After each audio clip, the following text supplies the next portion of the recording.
Bienvenue sur Creepy News, votre rendez-vous sur l'actualité creepy à travers le monde. Ces derniers jours ont été assez prolifiques en termes d'actualité. Je vous ai donc fait une petite sélection des événements les plus intéressants selon moi. C'est parti. Poltergeist.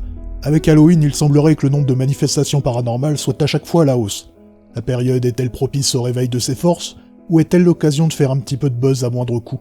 C'est la question que l'on peut se poser lorsque l'on voit cette vidéo d'un streamer de jeux vidéo sur le site Twitch, qui en direct, devant de nombreux spectateurs, va être la victime d'un poltergeist plutôt farceur. My dearest Lydia. Oh my! Keep watching the door right now. Same. Like I'm watching. It's not like we needed. Guys, it's not like we needed any sleeping.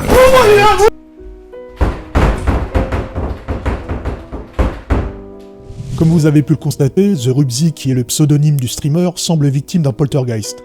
Il est à noter qu'il n'est pas chez lui, mais chez un ami dont il garde le chat. L'ami en question n'a jamais de son côté constaté quoi que ce soit. Le streamer semble plus hilar que vraiment effrayé vu qu'il continue sa partie, ce qui me paraît plus que suspect au vu des événements plutôt violents.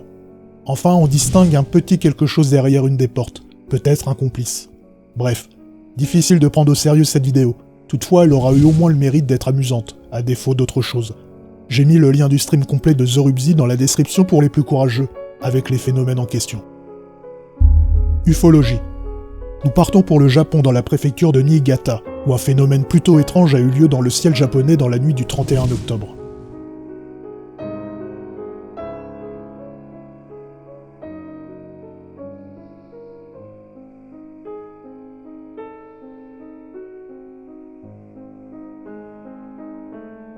Apparu durant 15 secondes vers 5h30 du matin, ce phénomène a été capturé par une caméra météorologique d'une chaîne de télévision japonaise.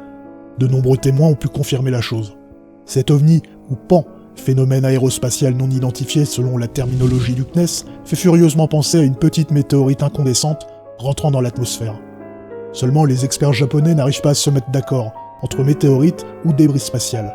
Toutefois, la trajectoire de l'objet est troublante et ne donne pas l'impression de se diriger droit sur la Terre.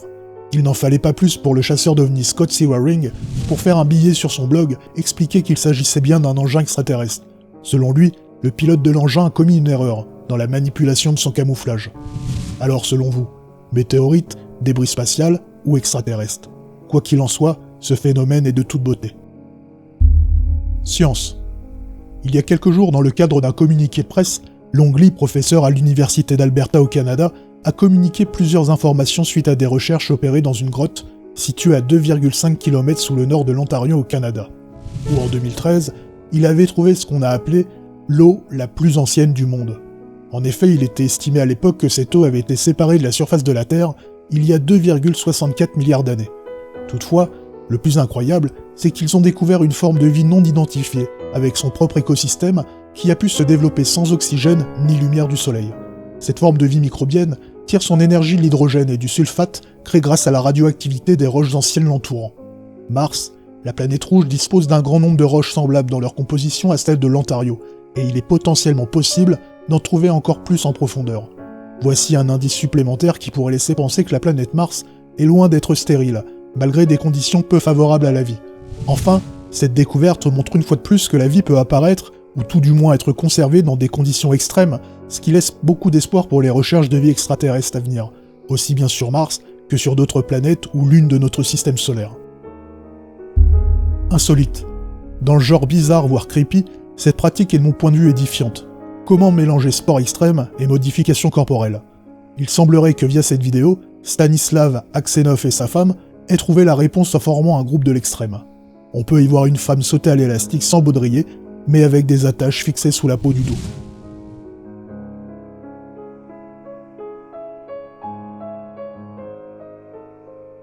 On ne connaît pas son nom, mais la femme fait partie de la Sinner Team, basée à Konakova, en Russie. Ce groupe existe depuis 2008 et avait déjà fait parler de lui notamment en 2013. C'est à l'occasion de cette nouvelle vidéo que ce groupe est revenu sur le devant de la scène. Pour arriver à cette performance, le sauteur doit se percer la peau du dos à 4 endroits et y insérer 4 petites barres de métal pour produire une fixation suffisamment robuste. Cette pratique fait inévitablement penser à la suspension, une modification corporelle qui a gagné en popularité durant les 30 dernières années, bien qu'à l'origine, ce rituel soit religieux. En effet, on retrouvait cette pratique notamment dans une tribu amérindienne, les Mandans. Elle était utilisée comme un rite de passage pour devenir un guerrier. Enfin, si vous n'avez pas froid aux yeux, je vous propose d'aller sur la page Wikipédia des Mandants, où ce rituel particulièrement dur est détaillé. Paranormal. Un post sur le site Reddit apparu le 3 novembre fait toujours débat encore aujourd'hui. Un certain Superwoosh a posté une photo de groupe tout ce qu'il y a de plus classique, sauf lorsque l'on se penche un peu plus précisément sur la photo. En effet, on peut y voir une femme au teint gris, ainsi qu'une sorte de visage au niveau de son ventre. Le problème, selon l'auteur de la photo, c'est que cette femme n'est pas censée être là. Le lundi 31 octobre, jour d'Halloween, 3 enquêteurs en paranormal de la Ghost Hunting Company ont invité 27 personnes pour prendre part aux investigations de la soirée. Le rituel de ce genre de soirée veut que l'on prenne une photo de groupe avant de partir enquêter. Sur la photo, on est donc censé voir 29 personnes, c'est-à-dire 27 invités et 2 enquêteurs. Le 3e enquêteur est lui derrière l'appareil photo. Pourtant, on distingue bien une 30e personne au milieu de la photo. Superwoosh précise également qu'un visage est visible au niveau du ventre de l'apparition présumée. La photographie a été réalisée au Newsham Park Asylum à Liverpool, un bâtiment abandonné depuis de nombreuses années. Superwoosh précise que l'équipe ne s'est rendu compte du phénomène que le lendemain matin, en regardant les photos. Il assure qu'il n'y a eu aucune retouche effectuée. De mon point de vue, le visage qu'on est censé voir au niveau du ventre de la femme avec le teint gris peut très bien être le résultat d'un t-shirt.